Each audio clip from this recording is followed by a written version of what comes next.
হে জগতবাসী, আজ আমি শামীম আলী চিশতি আপনাদের সামনে আরও একটি আলোচনা নিয়ে হাজির হইলাম। সে আলোচনাটি হলো যে মানুষ জন্মিলে মৃত্যু হয়, এবং আজকের মূলে যে আলোচনাটি, মানুষ যখন মৃত্যুবরণ করে তো কি করে বুঝবো যে মানুষ দেহের কোন দিক দিয়ে তার রুহ বা আত্মাটা বের হয়ে যায়, কোন দিক দিয়ে বের হলে সে কোন স্থান লাভ করবে, দোজক লাভ করবে, বেহেশত লাভ করবে, নাকি মুক্তি লাভ করবে? তাহলে এই জিনিসটি বোঝার জন্য আজকের এই আলোচনা। আচ্ছা, যদি কোনো মানুষের আত্মা যদি পায়খানার রাস্তা দিয়ে বের হয়, তাহলে এই মানুষের স্থান কোথায়? যদি কোনো মানুষের আত্মা প্রস্রাবের রাস্তা দিয়ে বের হয়, তাহলে এই মানুষটি মৃত্যুর পরে তার স্থানটি কোথায়? এবং একটি মানুষ যদি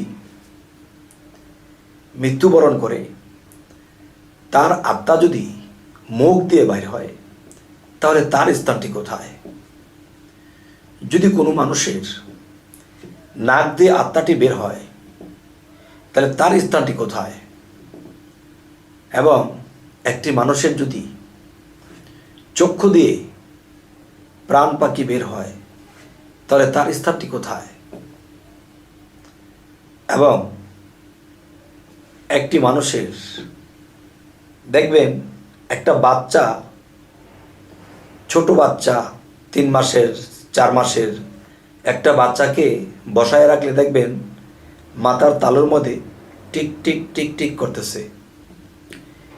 যেখানে মানব দেহের ভিতরে যে টিক টিক, মগজে তার ঠিকানা, সিদরাতুল মুনতাহা পরি মগজে তার ঠিকানা, এই মগজের ঠিকানা হলো এই জায়গা দিয়ে টিক টিক টিক টিক করতেছে। তাহলে এই রাস্তাটি দিয়েও কোনো মানুষের আত্মা বাহির হয়। তবে আজকের আলোচনাটি হবে যে কোন কোন রাস্তাটি দিয়ে বের হলে সেই মানুষটি কোন স্তরে যাবে। দোজক 7টি, বেহেশত 8টি। তাহলে 7টি দোজক 8টি বেহেশত যদি হয়, কোন কোন স্থান দিয়ে গেলে কোন স্তর লাভ করবে? যেমন পায়খানা রাস্তা দিয়ে যদি কোনো পাপী মানুষ হয়, জঘন্যতম পাপী মানুষ হয়, তার মৃত্যুটা এমনভাবে হবে, আর তার মৃত্যুটা সেই জঘন্যভাবেই হবে, এবং তার আত্মাটা যখন পায়খানা রাস্তা দিয়ে চলে যাবে, তখন সে মৃত্যুর পরে চলে যাবে কোথায়? দোজকবাসী হয়ে যাবে। আর দোজক 7টা, এর মধ্যে একটি দোজক যাকে পশুকুল বলা হয়েছে, পশুকুলে তার জন্ম হয়। বা হাদিসের মতে যে দোজকে যখন নিক্ষেপ করা হবে, তখন তাকে পশু বানাইয়া দোজকে নিক্ষেপ করা হবে, মানুষ রূপে নয়। কেননা মানুষের দেহের আর মানুষের স্রোতের একটা মূল্য আছে। তাই কবি লিখেছেন, কি স্রোত বানাইলে খোদা রূপ মিশায় আপনার, এই স্রোত দোজকে যাবে যে বলে সে গুনাহগার। এই আদম দেহেতে খোদা দম থাকিতে নাহি জুদা, কেবা আদম কেবা খোদা, কে করিবে কার বিচার? এবার 1,00,000 কোটি আকার ধরে সাজিলে তুই নিরাকার। তাহলে মানবের আকার অনেক মূল্যবান, এই আকারে দোজকে নিক্ষেপ করবেন না। তাহলে হাদিস অনুসারে যে দোজকীদেরকে দোজকে নিক্ষেপ করে পশু বানিয়ে, আর দোজক শব্দের অর্থ কি? অশান্তিময় স্থান। যাই হোক, প্রস্রাবের রাস্তা দিয়ে যদি কারো আত্মা বের হয়, তখন সে আত্মাটিও দোজকবাসী।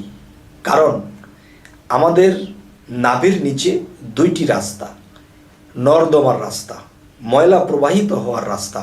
আর এই পৃথিবীতে যারা ময়লা প্রবাহিত হওয়ার মতো কাজ করেছে, ময়লাযুক্ত কাজ করেছে, তাদের একমাত্র আত্মাগুলো সেই ময়লা স্থান দিয়ে বের হবে এবং ময়লাতেই তারা চলে যাবে।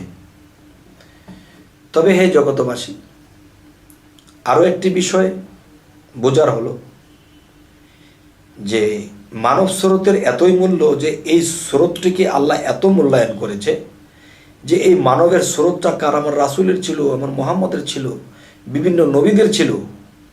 আর সেই স্রোতে আমি আল্লাহ মিশেছিলাম, আর এই স্রোতকে আমি দোজখে ফেলে অবমাননা করতে পারবো না। তাই বলা হয়েছে, কি স্রোত বানাইলে খোদা রূপ মিশাই আপনার, এই স্রোত দোজখে যাবে যে বলে সে গুনাহগার। এই আদম দেহেতে খোদা দম থাকিতে নাহি জুদা, কেবা আদম কেবা খোদা, কে করিবে কার বিচার, এবার লক্ষ কোটি আকার ধরে সাজিলে তুই নিরাকার। যাক, ওইদিকে যাব না, ওইদিকে যাওয়ার নেই দরকার। তবে আজকের কথা হলো যে নিচের দুইটি পথ দিয়ে যখন মানুষ চলে যাবে তখন তারা দোজখবাসী হয়ে যাবে। এবার আসি, মুখ দিয়ে যদি বের হয় তখন তারা পশুকুলে যাবে না। নাক দিয়ে যদি বের হয় পশুকুলে তারা যাবে না। কান দিয়ে যদি বের হয় পশুকুলে যাবে না। এবং চক্ষু দিয়ে যদি বের হয় পশুকুলে যাবে না। কেননা যে বললাম যে আদম স্রোতের যে কি মূল্য, দেখা গেছে এই পৃথিবীতে যত খারাপ লোকই হোক সে কিন্তু অন্ততপক্ষে মুখে আল্লাহ নামটা জীবনে একবার হলেও নিয়েছে, মুহাম্মদ নামটা জীবনে একবার হলেও নিয়েছে। এবং নাক দিয়ে তিনি যে শ্বাস প্রশ্বাস টেনেছেন, তখন দেখা যায় মুখে যখন আল্লাহ নাম নিয়েছে, মুহাম্মদ নাম নিয়েছে, তখন কিন্তু শ্বাস প্রশ্বাসের সাথে সেই নামটি যাওয়া আসা করেছে। এবং কান দিয়ে জীবনে একবার হলেও আল্লাহর নামটি প্রবেশ করেছে, মুহাম্মদ নামটি শুনেছে। এবং এই চোখ দিয়ে কোরআনের আয়াতগুলো দেখেছে, বা আল্লাহর কোনো ভালো নিদর্শন দেখে সে কখনো সুবহানাল্লাহ বলেছে। যার ফলে এই জায়গাগুলো দিয়ে কখনো দোজখবাসীর আত্মা বের হবে না। দোজখবাসী যারা, তাদের আত্মার নিচে দিয়ে চলে যাবে, নর্দমার রাস্তা দিয়ে। আর এই স্রোত দিয়ে যাবে না, যদিও সে খারাপ মানুষ হয়। কেননা খারাপ মানুষ হলেও জীবনে একবার হলেও তো এই মুখে নাম নিয়েছে। যত বড় চোর হোক সে, চোরও তো বলছে যে আল্লাহ আমি চুরি করছি, আমি যেন ধরা না খাই, আল্লাহর নাম তো নিছে। তাই উপর দিয়ে যাবে না। আর উপর দিয়ে যাদের প্রাণ পাখি বের হবে তারা সেই দোজখবাসী হবে না, যেই দোজখটা সবচেয়ে নিকৃষ্ট। আরো একটা বিষয় হলো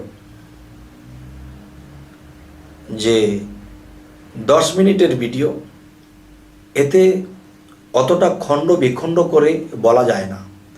7টা স্তরে দোজখ, 7টা স্তরে বেহেশত, একটা বেশি 8টা। তাহলে মুখের যে স্থান, যেমন এ একটা স্তর, এরপরে নাকের যে স্তর এ একটা স্তর, চোখের যে স্তর এ একটা স্তর, আবার কানের যে স্তর এ একটা স্তর, এরকম 4টা 5টা স্তরে সে উপস্থানে চলে যাবে। তাহলে সর্ব উপরে, যে সবার উপরে 7ম তলা, সেখানে কোন আত্মাগুলো পৌঁছাবে, আর সেই আত্মাটা বের হবে কোন দিক দিয়ে? হে জগতবাসী, এই পৃথিবীতে যারা রাসূলের প্রেমে, আল্লাহর প্রেমে, মুর্শিদ প্রেমে যারা নিজেকে পুড়িয়ে দিয়েছে, তখন সেই আত্মাটা ঊর্ধ্বগামী হয়, নিম্নগামী হয় না। নিম্নগামী হলে মুখ নাক দিয়ে যাবে, আর আরও নিম্নগামী হলে সে নফস বা পায়খানা রাস্তা দিয়ে বের হয়ে যাবে। তাহলে ঊর্ধ্বগামী যে আত্মাটা, এই আত্মাটা যে নিজেকে স্বাধীন করেছে, সে মহাত্মার সাথে মিশে যাবে। সে আত্মাটা কোন দিক দিয়ে বের হবে? সে আত্মাটা বের হবে যারা পৃথিবীতে দমের সাধনা করেছে, ধ্যানের সাধনা করেছে, আল্লাহর প্রেমে নিজেকে ডুবিয়ে দিয়েছে, সমস্ত জ্বালা যন্ত্রণা সয়েছে। তখন সেই দমের সাধনার সাথে সাথে তখন তার আত্মাটা ঊর্ধ্বমুখী হয়েছে। তখন কি হবে? এই যে তালু বরবল যে একটা বাচ্চার টিক টিক টিক টিক করে, ঠিক এখান দিয়ে একটা রাস্তা আছে। এই রাস্তাটা সে সাধনার বলে এই রাস্তাটা খুলে থাকে। তখন সেই আত্মাটা যখন মহাত্মার সাথে মিশবে, আল্লাহর আরশে চলে যাবে, তখন এই আত্মাটা এখান দিয়ে বের হয়।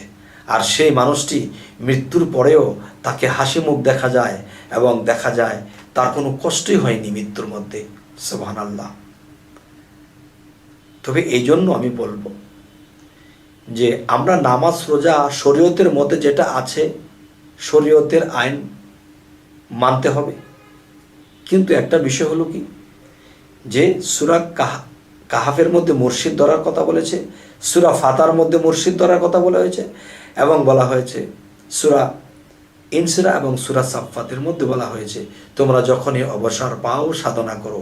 আর সেই সাধনা করার কথা আল্লাহ নিজেই কোরআনে বলেছেন। আর সেই সাধনাগুলো করতে করতে করতে করতে করতে একদিন দেখা যাবে আমাদের এই উপরের দরজাটা খুলে যাবে, তখন সেই ঊর্ধ্বগামী আত্মা নিচে দিয়ে কখনোই যাবে না। কেননা দেখবেন, আমরা যদি একটা ফটকার ভিতরে গ্যাস ভরে ছেড়ে দেই, নিচের দিকে দিলেও কিন্তু সে উপরে চলে, নিচের দিকে দিলেও সে উপরে চলে। তাই একজন মহা সাধক যিনি সাধনা করতে করতে করতে করতে তার আত্মাটা এত হালকা হয়েছে, দুনিয়ার মায়া দুনিয়ার সমস্ত কিছু ত্যাগ করে দিয়ে সে নিজেকে হালকা করে নিয়েছে, এখন তার ঊর্ধ্বগামী, তখন সেই আত্মাটা সেই ঊর্ধ্বে দিয়ে বের হয়ে যাবে। সুবহানাল্লাহ। ঊর্ধ্বে দিয়ে যখন বের হয়ে যাবে তখন মহাত্মার সাথে মিশবে। আর সেই মহাত্মা কোথায় বাস করে? সে আরশে আজিম তার ঠিকানা, আল্লাহর সাথে একাকারে বিলীন হয়ে যাবে। তবে হে জগৎবাসী, আজকের যে আলোচনাটি এই জন্যই করা হলো যে আমরা কখনো নিম্নগামী হওয়ার কাজ করব না, সবসময় অন্তরে জিকির রাখবো, দুনিয়ার মায়াটা কমিয়ে দেব এবং ধ্যানের দেশে সাধনার দেশে ডুবে যাব, তবেই আমরা সেই পথ পেয়ে যাব। তো হে জগৎবাসী, আজ এ বলেই রাখবো। সকলে ভালো থাকবেন। আল্লাহ হাফিজ।